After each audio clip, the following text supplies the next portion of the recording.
gracias por seguir conectados a la señal de BTV. Nosotros seguimos revisando información en torno al fallecimiento y pues el ocultamiento de la información de este caso, y nosotros vamos a revisar ahora la cuenta de Monitoreamos. Tiene información publicada, dice la ONG Observatorio Venezolano de Prisiones exigió este jueves la destitución e investigación del Ministerio para el Servicio Penitenciario, del ministro para el Servicio Penitenciario Julio García Serpa, luego de confirmarse la muerte bajo custodia del preso político Víctor Hugo Quero Navas, quien permaneció desaparecido durante 16 meses, como ya lo habíamos mencionado antes. A través de la cuenta de X, esta organización sostuvo que el caso presenta múltiples irregularidades y afirmó que existe una cadena de responsabilidades que debe ser investigada. El Observatorio Venezolano de Prisiones exige la destitución inmediata del ministro para el Servicio Penitenciario tras la muerte en custodia de Víctor Hugo Quero. Esta organización también cuestionó las circunstancias relacionadas con la detención de Quero, quien, según el relato de su madre, Carmen Teresa Navas, fue arrestado por funcionarios de la Dirección General de Contrainteligencia Militar. El proceso de la detención no concuerda con el procedimiento normal de un detenido, advirtió la ONG al preguntarse cómo una persona pudo permanecer recluida sin identificación formal ni orden judicial.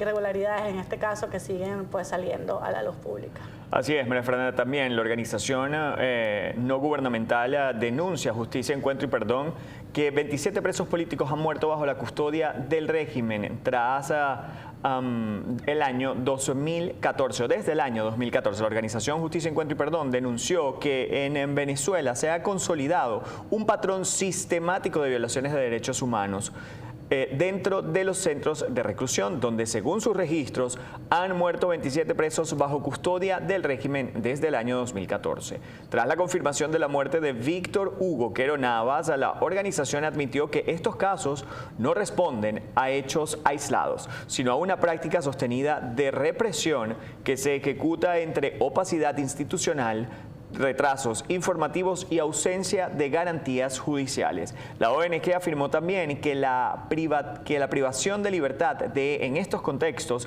implica la asunción total de responsabilidad estatal sobre la vida de los detenidos, por lo que cualquier deceso debe considerarse bajo estándares internacionales como potencialmente atribuible al régimen. Ahora, en cuanto a los patrones de vulneración que destaca esta organización, en un análisis señalaron 3 factores recurrentes en muertes ocurridas en custodia: presuntos actos de maltrato físico durante interrogatorios o castigos, falta de atención médica oportuna y omisiones judiciales frente a solicitudes de medidas humanitarias, incluso en casos de deterioro grave de salud.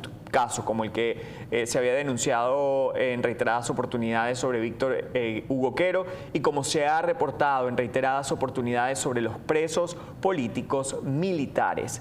También, a juicio del organismo, estas prácticas configuran un esquema de vulneración prolongada que afecta directamente a el derecho a la vida de personas privadas de libertad. En cuanto al el caso específico de Víctor Hugo Quero Navas, el informe destacó que el caso como uno de los episodios más graves dentro de esta cronología, al señalar que su situación estuvo marcada por un prolongado periodo de incertidumbre en su entorno familiar. De acuerdo con lo expuesto, su madre, Carmen Teresa Navas, habría recurrido durante más de un año a distintas instituciones del Estado sin obtener información clara sobre su paradero, enfrentando respuestas contradictorias entre organismos oficiales del chavismo. María Fernanda. Así es, como les comentábamos antes, hoy mismo se hizo la exhumación 24 horas después de haber hecho el anuncio, y el Cuerpo de Investigaciones Científicas Penales y Criminalísticas comenzó la exhumación de los restos de Víctor Hugo Quero, el preso político desaparecido durante 16 meses. Esta nota está en el Pitazo y dice, la exhumación se realizó menos de 24 horas del anuncio oficial, y según reportes, la señora Carmen Navas, madre de Víctor Hugo Quero, llegó desde temprano al centro Parque Jardín en el municipio de Baruta, luego retiró al lugar donde reposan los restos de su hijo desde hace 9 meses. Hasta el momento no se sabe con detalles la precisión de la exhumación, solo hay presencia de funcionarios del Estado venezolano, por lo que el abogado Joel García aclaró que esta no puede ser realizada únicamente por funcionarios dependientes del mismo Estado que falló en su posición de garante. Y esto entonces es exactamente de lo que les iba a hablar.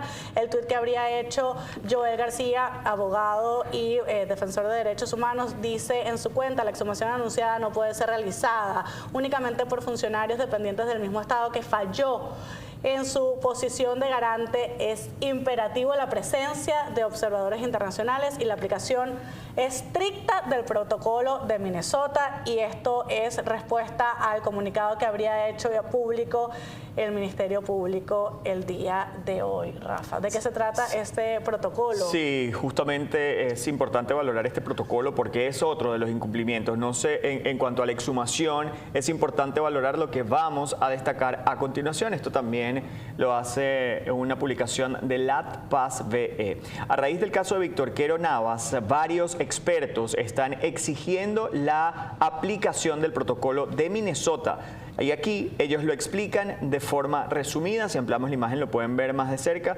Yo les voy a leer. ¿Qué es el protocolo de Minnesota? ¿Cuándo se aplica? Cuando una persona muere bajo custodia del Estado durante una desaparición forzada, en prisión o centros de detención, por un exceso, por uso excesivo de la fuerza o circunstancias sospechosas bajo responsabilidad del Estado. Investigar para conocer la verdad, garantizar justicia y proteger la dignidad, obligación internacional, lo que menos hicieron sobre todo con la madre de Víctor Quero Navas. ¿Qué se exige en cuanto a este protocolo de Minnesota? Investigación rápida, autopsia, protección de pruebas, acceso a la familia, investigación imparcial, reconstrucción de los hechos. Ahora, en cuanto a los derechos que tiene la familia, es importante saber la verdad, recibir información y despedirse dignamente también son derechos humanos. Ocultar información es una violación de derechos humanos. Más cargo. Ahora, ¿por qué importa? El protocolo de Minnesota existe para evitar lo siguiente: desapariciones, entierros clandestinos, impunidad, manipulación de evidencias y silencio institucional. Y de acuerdo a lo sucedido, esto se podría interpretar como un entierro clandestino, porque se lo estaban ocultando a su madre a pesar de la búsqueda de la insistencia y de acceder a los organismos institucionales correspondientes. Ahora, ¿cómo debería ocurrir este protocolo? Detención, desaparición, incomunicación, búsqueda de la familia, muerte bajo custodia y obligación de investigar. Verdad, justicia y reaparición son derechos, no favores. Ahora, no se trata solo de cómo murió. El protocolo también investiga quién tenía la responsabilidad, qué ocurrió durante la detención, si hubo atención médica, quién ocultó la información, si existe encubrimiento. La verdad no puede ocultarse. Esto es parte del background de lo que implica este protocolo de Minnesota, pero sobre todo deja ver cuáles deberían ser las prácticas correspondientes y que en este momento no se están siguiendo, no solo en los centros de detención, que son los mismos centros de tortura, sino que muchas familias todavía siguen afuera de estos centros de tortura, siguen esperando respuestas por parte del régimen, siguen haciendo denuncias y sus voces todavía son ignoradas. Así es, Rafa, y es, por supuesto, Tamara Sujú también se pronunció de inmediato a través del Instituto Casla por ser precisamente defensora de derechos humanos. Dice en un comunicado publicado en su cuenta lo siguiente: rechazó el asesinato bajo custodia de Víctor Quero Navas y denuncia las violaciones a protocolos internacionales. El Instituto Casla expresa su más enérgico rechazo ante la muerte de Víctor Quero Navas mientras se encontraba bajo custodia del Estado, hecho que reviste extrema gravedad y que, de confirmarse las denuncias existentes, constituye una violación flagrante de los derechos humanos que no prescriben.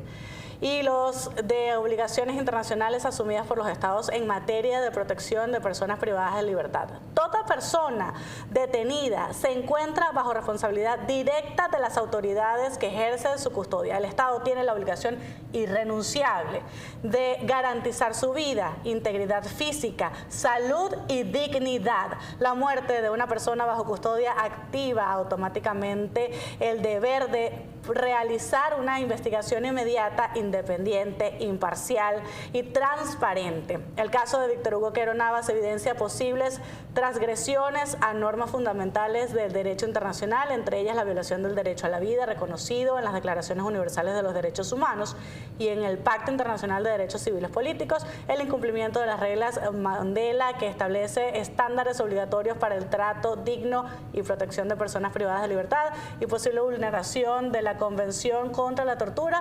particularmente si existieron actos de violencia, negligencia deliberada, incomunicación o ausencia de atención adecuada. La violación de los principios para la protección de todas las personas sometidas a cualquier forma de detención o prisión, que obliga a los estados a garantizar supervisión, acceso médico y protección contra abusos. Bueno, parte de un extenso comunicado que realizó la defensora de derechos humanos Tamara Zuhur, que por supuesto vale la pena revisar con detalle, pero mucho más allá de lo que aquí estamos viendo en torno a la muerte de Víctor Hugo Quero y las responsabilidades que están, por supuesto, implícitas en este caso, es el hecho de que ocultaran la información, es el hecho de que se burlaran en la cara de la propia madre de este joven que murió en manos del Estado venezolano, y además en las condiciones en que pasó, porque ellos pues simplemente han hablado de hemorragia, y esto proviene, por supuesto, de una increíble golpiza de la que probablemente fue víctima, y que esto fue exactamente lo que le provocó la muerte, y no pues simplemente una acción que vino aleatoriamente estando en cautiverio. Bueno, pues parte del panorama que la verdad no solamente aqueja, sino embarga a la familia venezolana indudablemente ante esta situación, llena de inquietud a todas las madres que todavía esperan fuera de los centros penitenciarios, de los centros de tortura, y sobre todo la inquietante manifestación de incertidumbre ante esta situación. De esta manera hacemos una breve pausa y en breve regresamos con más.